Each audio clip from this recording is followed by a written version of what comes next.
भारत माता की, भारत माता की, भारत माता की। भारतीय जनता पार्टी के नवीन अध्यक्ष माननीय नितिन नबीन जी, हमारे पूर्व अध्यक्ष जेपी नड्डा जी, भाजपा परिवार के अन्य सभी वरिष्ठजन, देश भर से आए कार्यकर्ता साथी, देवी और सज्जनों, सर्वप्रथम माननीय नितिन नबीन जी को दुनिया के सबसे बड़े राजनीतिक दल का अध्यक्ष चुने जाने पर बहुत बहुत बधाई देता हूं, बहुत बहुत शुभकामनाएं देता हूं। बीते कई महीनों से संगठन पर्व यानी कि पार्टी का छोटी सी इकाई से लेकर के राष्ट्रीय अध्यक्ष चुनने की एक व्यापक प्रक्रिया 100% लोकतंत्र तरीके से भारतीय जनता पार्टी के संविधान के स्पिरिट को और उसमें बताई गई हर बात को ध्यान में रख करके लगातार चल रही थी। आज उसका विधि पूर्वक समापन हुआ है। संगठन पर्व का ये विशाल आयोजन भारतीय जनता पार्टी की लोकतांत्रिक आस्था, संगठनात्मक अनुशासन और कार्यकर्ता केंद्रित सोच का प्रतीक है। मैं देश भर के कार्यकर्ताओं का इस प्रक्रिया को सफल बनाने के लिए बहुत बहुत अभिनंदन करता हूं। साथियों, बीते 1-1.5 वर्षों में डॉक्टर श्यामा प्रसाद मुखर्जी की 125वीं जयंती का पर्व, अटल जी की 100वीं जन्म जयंती, राष्ट्रीय स्वयंसेवक संघ के 100 वर्ष, ऐसे महापर्व हम मनाते रहे हैं। ये वो प्रेरणाएं हैं जो देश के लिए जीने के हमारे संकल्प को और मजबूत करती है। हमारा नेतृत्व परंपरा से चलता है, अनुभव से समृद्ध होता है और जनसेवा, राष्ट्र सेवा के भाव से संगठन को आगे बढ़ाता है। साथियों, अटल जी, आडवाणी जी और मुरली मनोहर जोशी जी के नेतृत्व में बीजेपी ने शून्य से लेकर शिखर तक का सफर देखा है। इस सदी में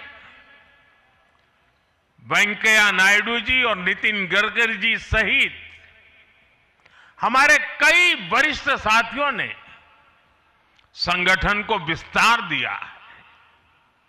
राजनाथ जी के नेतृत्व में पहली बार बीजेपी ने अपने दम पर पूर्ण बहुमत हासिल किया। फिर अमित भाई के नेतृत्व में देश के अनेक राज्यों में भाजपा की सरकारें बनी। लगातार दूसरी बार केंद्र में बीजेपी की सरकार बनी। फिर जेपी नड्डा जी के नेतृत्व में भाजपा पंचायत से लेकर पार्लियामेंट तक और सशक्त हुई। केंद्र में लगातार तीसरी बार भाजपा एनडीए की सरकार बनी। मैं पूर्व के सभी अध्यक्षों का उनके अमूल्य योगदान के लिए देश के कोटि कोटि कार्यकर्ताओं की तरफ से और मेरी तरफ से बहुत बहुत अभिनंदन करता हूं।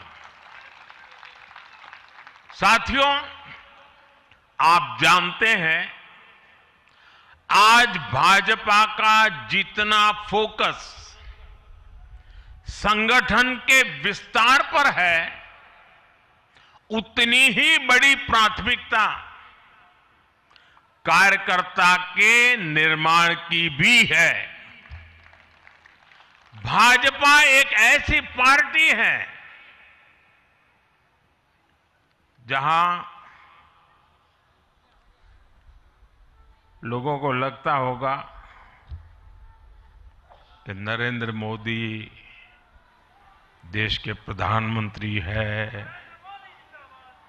तीसरी बार प्रधानमंत्री बने, 50 साल की छोटी आयु में मुख्यमंत्री बन गए, 25 साल से लगातार हेड ऑफ द गवर्नमेंट रहे हैं। ये सब अपनी जगह पे हैं, लेकिन इन सबसे भी बड़ी चीज मेरे जीवन में है, मैं भारतीय जनता पार्टी का कार्यकर्ता हूं। ये सबसे बड़ा गर्व है।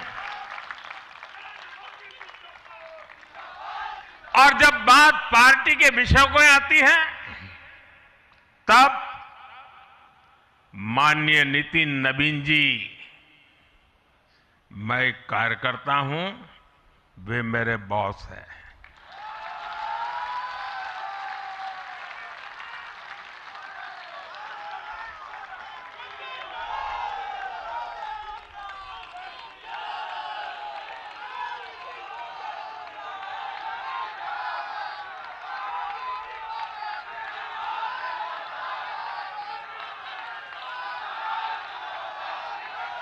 अब माननीय नितिन नवीन जी हम सभी के अध्यक्ष हैं।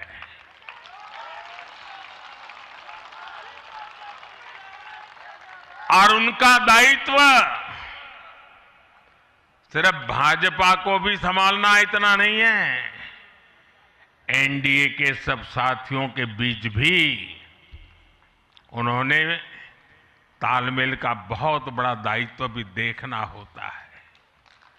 साथियों, माननीय नितिन जी के संपर्क में जो भी आया है, वो उनकी सरलता और सहजता की चर्चा जरूर करता है।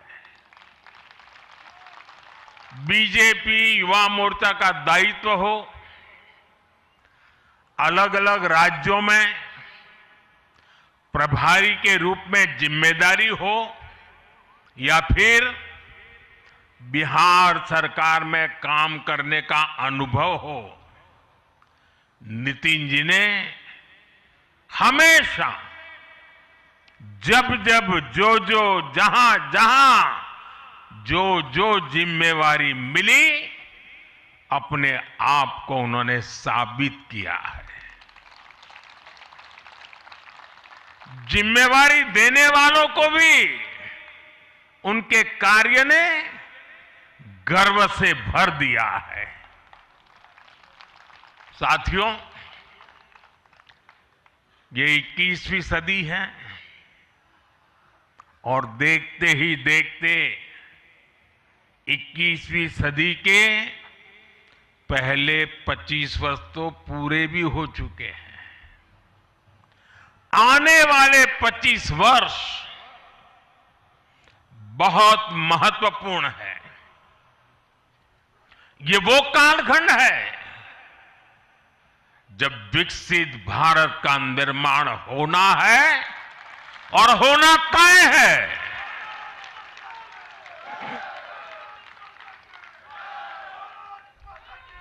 इस महत्वपूर्ण कालखंड की शुरुआत में हमारे माननीय नितिन नवीन जी बीजेपी की विरासत को आगे बढ़ाएंगे।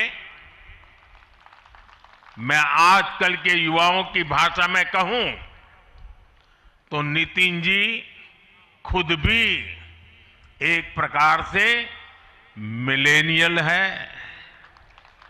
वो उस जनरेशन से हैं जिसने भारत में बड़े आर्थिक, सामाजिक और टेक्नोलॉजिकल परिवर्तन होते देखे हैं। वो उस जनरेशन से हैं जिसने बचपन में रेडियो से सूचनाएं पाई और आज एआई के भी एक्टिव यूजर है। नितिन जी के पास युवा ऊर्जा भी है और संगठन में कार्य का लंबा अनुभव भी है। ये हमारे दल के हर कार्यकर्ता के लिए बहुत उपयोगी होगा। साथियों, इस वर्ष जनसंघ की स्थापना को 75 वर्ष हो रहे हैं और मैं आज इन 75 वर्ष लगातार लक्षावधि कार्यकर्ताओं ने, अनेक परिवारों ने, अनेक पीढ़ियों ने जो त्याग, तपस्या और बलिदान दिए हैं, मैं उनको आदरपूर्वक नमन करता हूं। जनसंघ रूपी वटवृक्ष से ही भाजपा का जन्म हुआ और भाजपा दुनिया के सबसे बड़ा राजनीतिक दल बन चुकी है। और ये सिर्फ भाजपा के कार्यकर्ताओं के लिए गौरव का विषय है इतना नहीं है। देश के राजनीतिक समीक्षकों को दुनिया को ये बात बतानी चाहिए कि भारत एक ऐसा देश है जिसकी रगों में इसकी मजबूती से लोकतंत्र चल रहा है, कि जहां दुनिया की सबसे बड़ी पॉलिटिकल पार्टी है। साथियों, बीजेपी एक संस्कार है। बीजेपी एक परिवार है। हमारे यहां मेंबरशिप से भी ज्यादा रिलेशनशिप होती है। बीजेपी एक ऐसी परंपरा है जो पद से नहीं, प्रक्रिया से चलती है। हमारे यहां पदभार एक व्यवस्था है और कार्यभार ये जीवन भर की जिम्मेदारी है। हमारे यहां अध्यक्ष बदलते हैं लेकिन आदर्श नहीं बदलते। नेतृत्व बदलता है लेकिन दिशा नहीं बदलती। साथियों, भाजपा का स्वरूप नेशनल है। भाजपा का स्पिरिट नेशनल है, क्योंकि हमारा जुड़ाव लोकल है। हमारी जड़ें जमीन के नीचे गहरी है। इसलिए भाजपा रीजनल एस्पिरेशन को प्लेटफॉर्म देती है, उन्हें नेशनल एम्बिशंस का आधार बनाती है। और इसलिए आज देश के कोने कोने के लोग भाजपा के साथ हैं, भाजपा के साथ जुड़ रहे हैं। और इतना ही नहीं, जो भी अपनी राजनीति का प्रारंभ करना चाहता है, उसको भी भाजपा का प्रवेश द्वार सबसे उत्तम, सबसे सुरक्षित लगता है।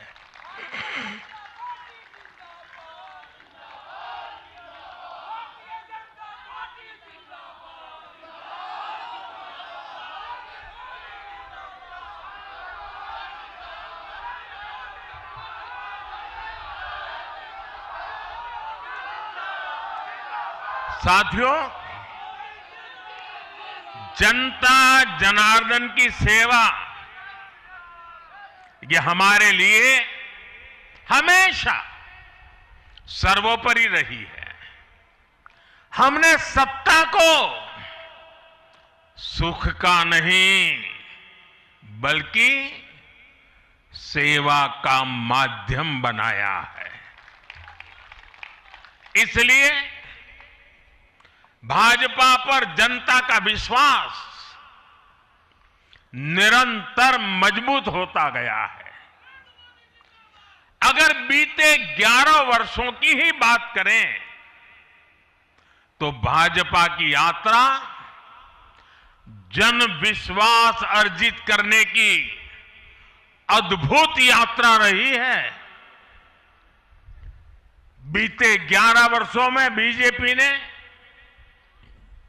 हरियाणा, असम, त्रिपुरा और ओडिशा में पहली बार अपने सामर्थ्य से सरकार बनाई।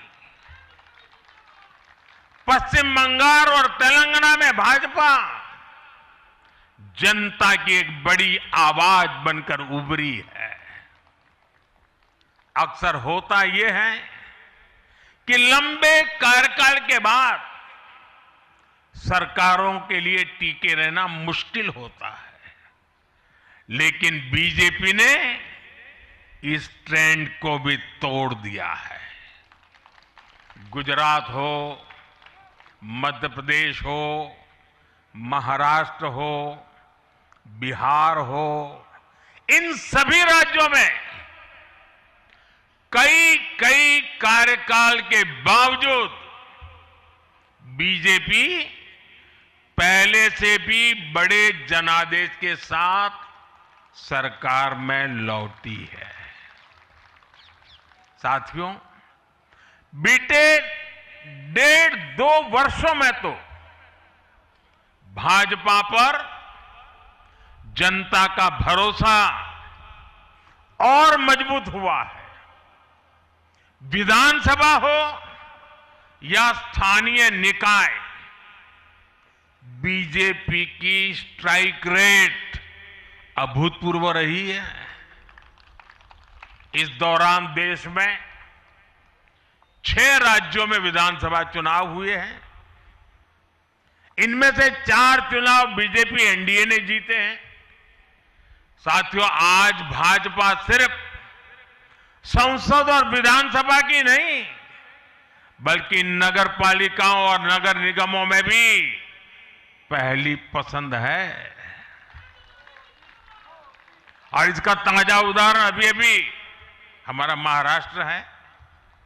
हाल में जो मेयर और पार्षदों के चुनाव परिणाम सामने आए, अभूतपूर्व है। बीजेपी महाराष्ट्र के स्थानीय निकायों में नंबर 1 पार्टी बनी है। कुल 29 में से 25 बड़े शहरों की जनता ने बीजेपी एनडीए को चुना है। कुल जितने पार्षद जीते हैं उनमें से 50% बीजेपी के हैं। ऐसे ही केरला में भी आज बीजेपी के करीब 100 पार्षद हैं। केरला की राजधानी तिरुअनंतपुरम की जनता ने मेयर चुनाव में 45 साल बाद लेफ्ट से सत्ता छीनी और भाजपा पर भरोसा किया। मुझे पूरा विश्वास है कि आने वाले विधानसभा चुनावों में भी लोग केरला में बीजेपी को अवसर जरूर देंगे। साथियों, बीजेपी निरंतर जीत रही है, उसका विस्तार हो रहा है। ये निश्चित तौर पर हम सभी के लिए गर्व का विषय है, लेकिन हम ये सभी के लिए बहुत बड़े दायित्व का बोध भी है और दायित्व बोध का समय भी है। कभी भाजपा ने पार्टी विद अ डिफरेंस के रूप में अपनी यात्रा शुरू की थी। आज बीजेपी पार्टी ऑफ गवर्नेंस भी है। देश के आजादी के बाद शासन के अलग अलग मॉडल देखे हैं।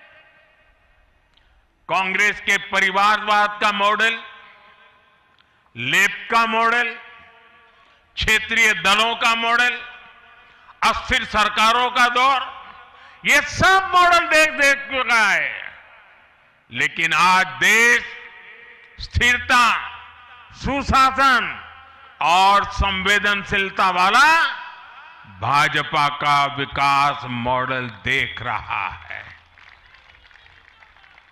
साथियों, ये भाजपा ही है जिसने सामाजिक न्याय के नारे को सच्चे स्वरूप में जमीन पर उतारा है। हमने गरीब कल्याण की योजनाओं को सरकारी फाइलों से निकालकर गरीब के घर तक पहुंचाया है। साथियों, मैं आपको कुछ उदाहरण देता हूं। आजादी के 70 वर्ष बाद सिर्फ 3 करोड़ ग्रामीण परिवारों तक ही पाइप से पानी पहुंच पाया था। माताओं बहनों की पीड़ा, पानी के लिए उनके संघर्ष की सूध लेने वाला कोई नहीं था। और मुझे याद है, मैं जब गुजरात में राजनीतिक क्षेत्र में नहीं आया था, सामाजिक जीवन में काम करता था, तो हमारे यहाँ एक धंधुका करके स्थान है, वहाँ मैं जाता था तो वो मुझे वहाँ के लोग कहते थे कि आप यहाँ रात को मत रुकिए और जब भी आपका दौरा हो तो सुबह 10 बजे के बाद आइए। नॉर्मली मेरा नेचर रहता था कि हर नए स्थान पर जात के रात को रुकूं, कार्यकर्ताओं से मिलूं, लेकिन धंधुका वाले मना करते थे। क्यों? वो कहते पानी नहीं है, सुबह हम आपको स्नान करने के लिए पानी नहीं दे पाएंगे। वहां तो कहावत चलती थी कि बेटी को बंदूकें दो लेकिन धंधुके मत दो, यानी उसको बंदूक लगा मार दो लेकिन धंधुके में शादी मत करो। पानी नहीं था। ये दर्द मैंने देखा है।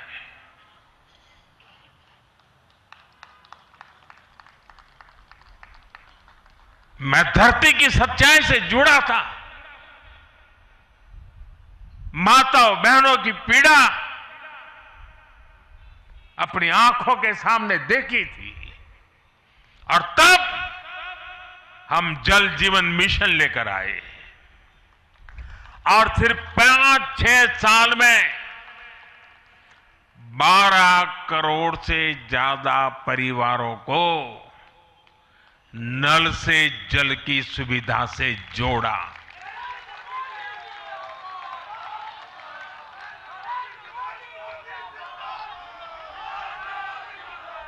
साथियों, ये हमारी सरकार है जिसने धुएं से बीमार होती बहनों की पीड़ा समझी, वरना पहले तो एलपीजी गैस को भी अमीरों का ही सौभाग्य मान लिया गया था।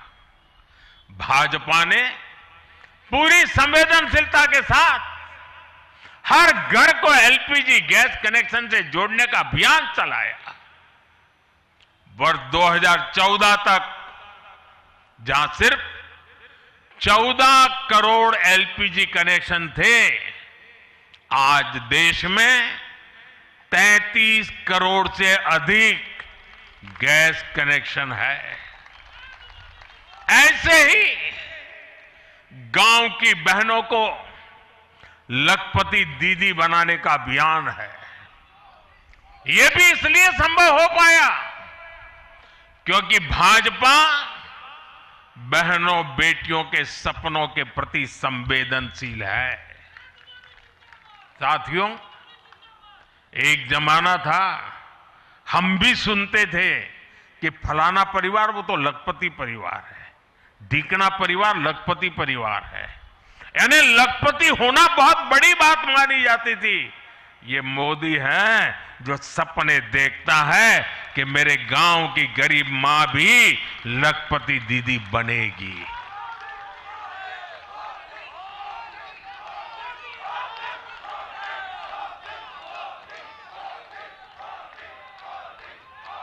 साथियों,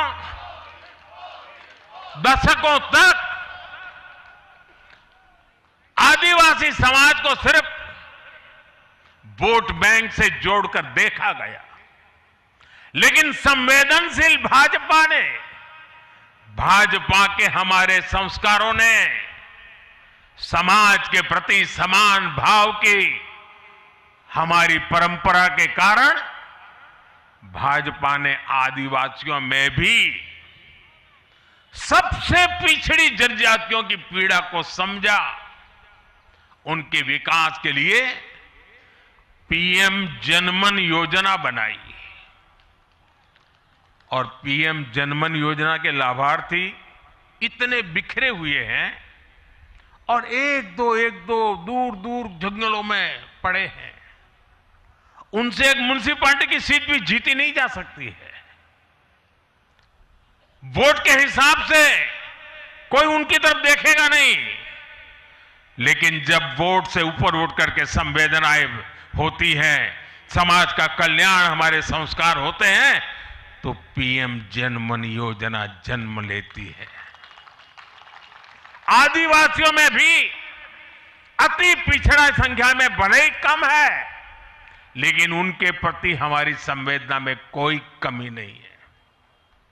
साथियों, हमारा नॉर्थ ईस्ट, वहां वोटर उतने नहीं है, सीट भी उतनी नहीं है, इसलिए कांग्रेस की सरकारों में उन्हें बरसों तक उपेक्षित रखा गया।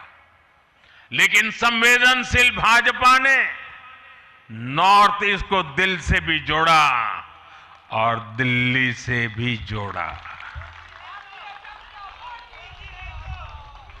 एक और उदाहरण आकांक्षी जिलों का है। हमारे देश में 100 से अधिक जिले ऐसे थे जिनको कांग्रेस सरकारें पिछड़ा घोषित करके भूल गई थी। इन जिलों को पनिशमेंट पोस्टिंग के लिए इस्तेमाल किया जाता था, यानी जिन अधिकारियों को सजा देनी होती थी तो उन्हें वहां भेजा जाता था। हमारी भाजपा सरकार ने इन जिलों को आकांक्षी जिले घोषित किया और प्राथमिकता के आधार पर इनके विकास के लिए काम किया। आज ये आकांक्षी जिले विकास के कई पैरामीटर्स पर अन्य जिलों से बेहतर प्रदर्शन कर रहे हैं, राज्य की एवरेज की बराबरी आकर के खड़े हो गए। साथियों, भाजपा का मंत्र है पिछड़ों को प्राथमिकता, पिछड़ों को प्राथमिकता। जिनकी किसी ने सूद नहीं ली, हमने उनकी साधना की है। जिनको किसी ने पूछा नहीं, मोदी ने उन्हें पूजा है। हमारी कार्य संस्कृति सर्वसमावेशी है, सर्वांगीण है, सर्वस्पर्शी है, सर्वहितकारी है, सर्व कल्याणकारी है। और ये कार्य संस्कृति गरीब को समान अवसर देने वाली है, गरीब को सशक्त करने वाली है। इसी वजह से सिर्फ एक दशक में 25 करोड़ लोगों ने गरीबी को पराजित किया है। और ये 25 करोड़ लोग कौन हैं? इनमें सबसे अधिक दलित, पिछड़े और आदिवासी परिवार है। साथियों, बीते वर्षों में जन विश्वास की जो पूंजी हमने अर्जित की है, उस भरोसे को कायम रखना बहुत बड़ी जरूरत है। देश की जनता 2047 तक विकसित भारत बनाने के लिए संकल्पित है। इसलिए बीते 11 वर्षों में रिफॉर्म्स की जो यात्रा हमने शुरू की है, वो अब रिफॉर्म एक्सप्रेस बन चुकी है। हमें राज्यों के स्तर पर, शहर की इकाइयों के स्तर पर, जहां भी भाजपा एनडीए सरकारें हैं, वहां रिफॉर्म्स की गति तेज करनी है। भाजपा सिटी गवर्नेंस का भी एक नया मॉडल देश के सामने प्रस्तुत कर रही है। इस लक्ष्य के साथ हम आगे बढ़ना चाहते हैं। साथियों, जब हम सत्ता में नहीं भी थे, तब भी हम अपने मूल आदर्शों से कभी नहीं भटके। हम राष्ट्र प्रथम के भाव से, नेशन फर्स्ट के भाव से डटे रहे, जूझते रहे, संकटों को झेलते रहे, जज्बात बढ़ाते रहे और जीतते भी रहे। हम वो लोग हैं, हमारा वो चरित्र है, हमारे वो संस्कार है। खुद से बड़ा दल और दल से बड़ा देश, ये भाजपा के हर कार्यकर्ता का संस्कार है, भाजपा के हर कार्यकर्ता का जीवन मंत्र है। इसी भाव के साथ बीते 11 वर्षों में हमने अनेक चुनौतियों पर विजय पाई है। जम्मू कश्मीर से आर्टिकल 370 की दीवार गिराना हो, 3 तलाक के खिलाफ कानून बनाना हो, इनको कभी असंभव माना जाता था। आज ये हकीकत बन चुके हैं।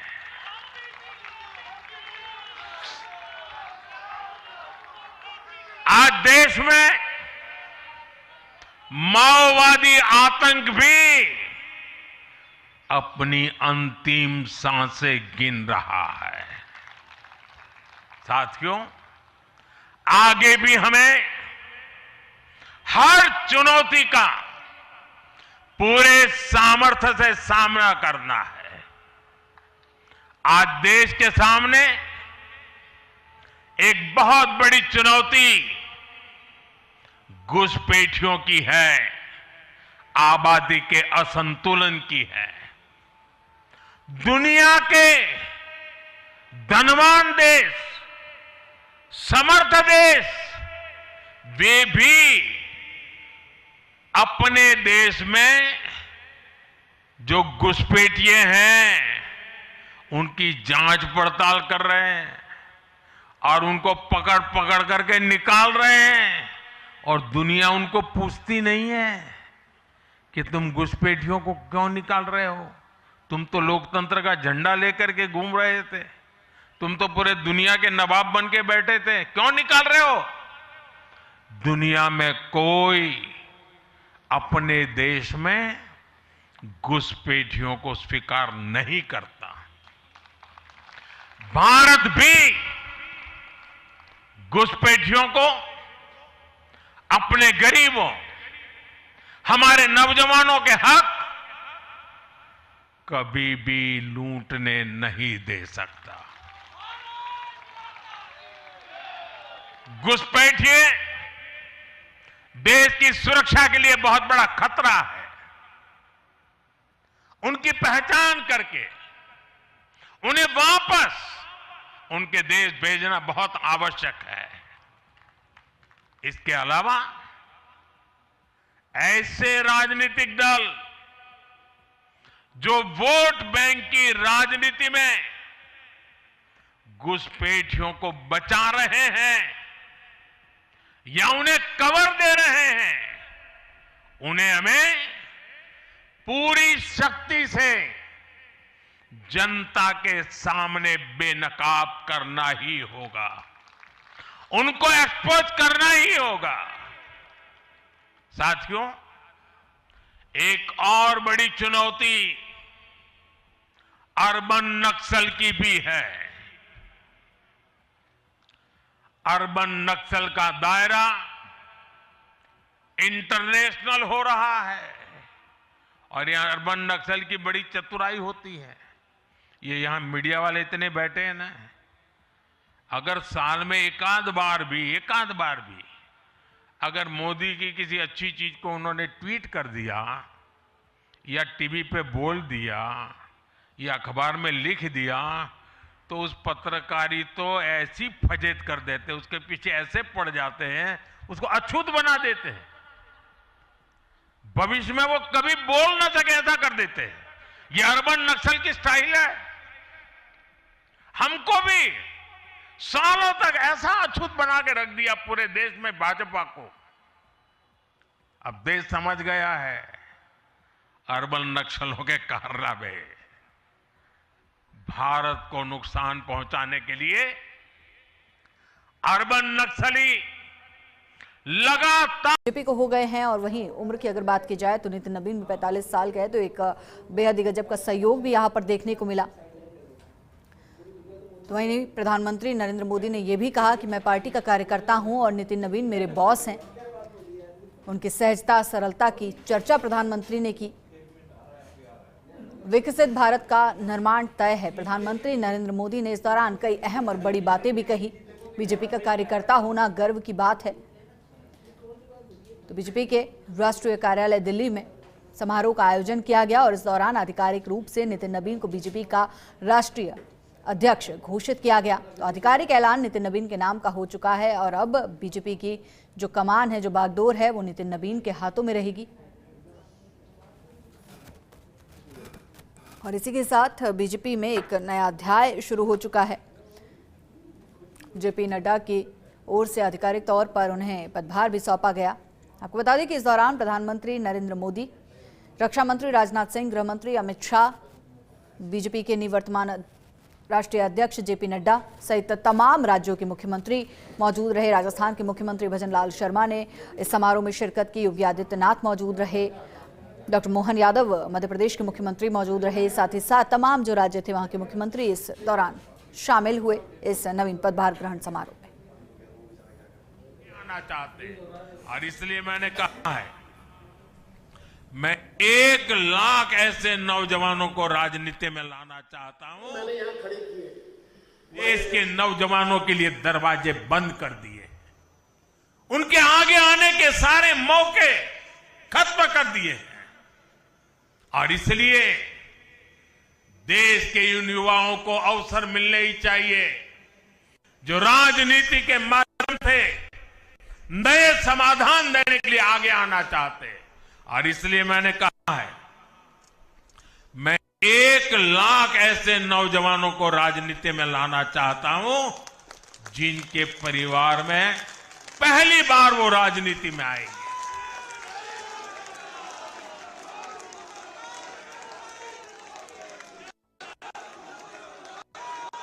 साथियों, अपने इन प्रयासों के बीच हमें हर उस बुराई से दूर रहना है। और ये बात तो बीजेपी में नए अध्याय की शुरुआत हो चुकी है। नितिन नबीन बीजेपी के अब नए अध्यक्ष होंगे। आधिकारिक ऐलान उनके नाम का कर दिया गया है। इस दौरान प्रधानमंत्री नरेंद्र मोदी मौजूद रहे। संबोधन भी उनकी तरफ से दिया जा रहा है। साथ ही साथ गृह मंत्री अमित शाह मौजूद रहे, रक्षा मंत्री राजनाथ सिंह मौजूद रहे और बीजेपी के निवर्तमान अध्यक्ष जेपी नड्डा भी मौजूद रहे। साथ ही साथ तमाम राज्यों के मुख्यमंत्री भी इस दौरान नजर आए और बेहद सरल सहज अंदाज में सभी लोग पार्टी कार्यालय पहुंचे। बीजेपी दफ्तर की ये तस्वीरें इस वक्त भी हम आपको दिखा रहे हैं। दिल्ली की ये तस्वीरें हैं जहां पर तस्वीरों में मुख्यमंत्री भजनलाल शर्मा नजर आ रहे होंगे। साथ ही साथ उत्तर प्रदेश के मुख्यमंत्री योगी आदित्यनाथ, मध्य प्रदेश के मुख्यमंत्री डॉक्टर मोहन यादव, हरियाणा के मुख्यमंत्री नायब सिंह सैनी तस्वीरों में नजर आ रहे हैं। उत्तराखंड के मुख्यमंत्री पुष्कर सिंह धामी नजर आ रहे हैं। विष्णुदेव साय नजर आ रहे हैं। सवाल उठेंगे, जिस परिवार ने कांग्रेस पर कब्जा करके रखा है और इसलिए बहाने ढूंढते रहते हैं, पतन की तरफ सही कारण ढूंढने की हिम्मत तक खो चुके हैं वो लोग। साथियों, दूसरी तरफ भाजपा है। हम हार और जीत के बाद समीक्षा करते हैं। मैं आपको फिर महाराष्ट्र चुनाव का नतीजों का उदाहरण दूंगा। महाराष्ट्र में हम निकाय चुनाव जीतने के बाद जश्न में डूबे नहीं, बल्कि मैं तो अभी पढ़ रहा था कि उसी दिन से हमारे महाराष्ट्र के कार्यकर्ता आने वाले पंचायत के चुनावों की तैयारियों के लिए बैठक शुरू कर दी थी। मुझे याद है 2002 में हमने भव्य विजय प्राप्त किया गुजरात में। चारों तरफ आनंद उत्सव का माहौल था। देश भरिया का मीडिया भी वहां मौजूद था। अर्बन नक्सल तो बड़ी संख्या में आए थे।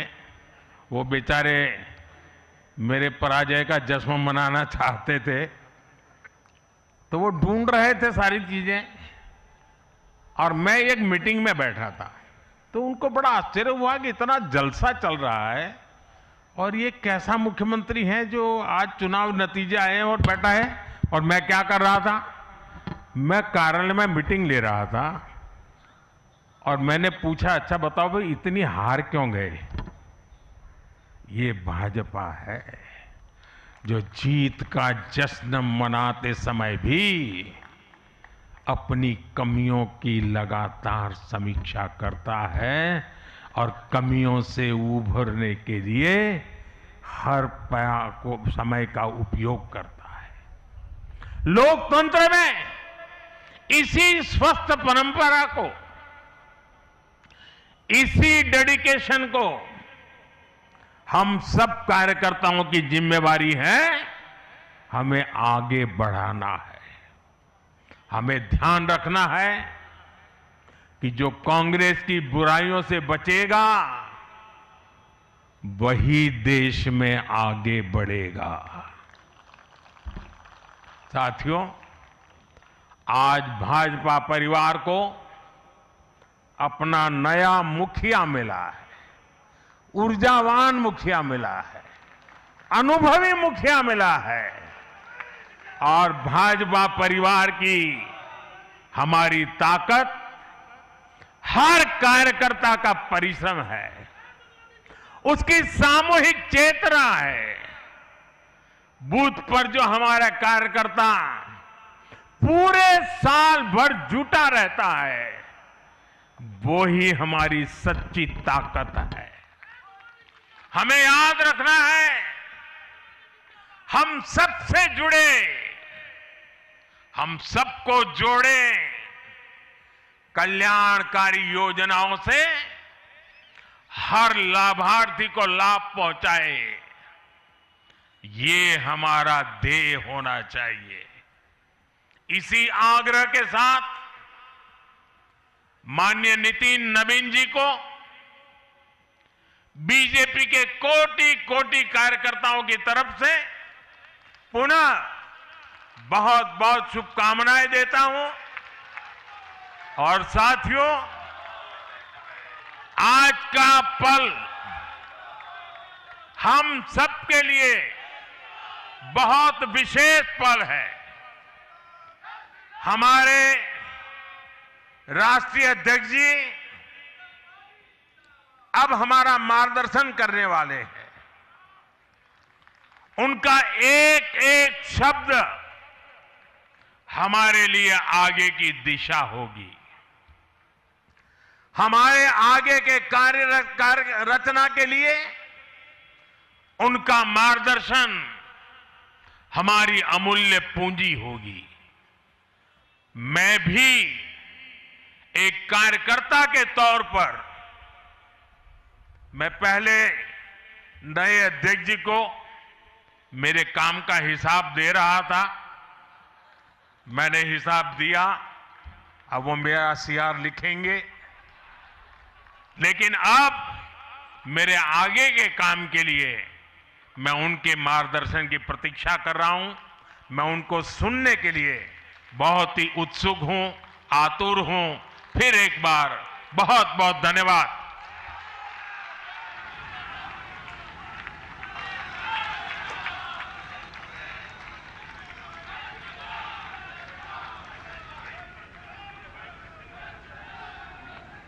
बहुत बहुत धन्यवाद।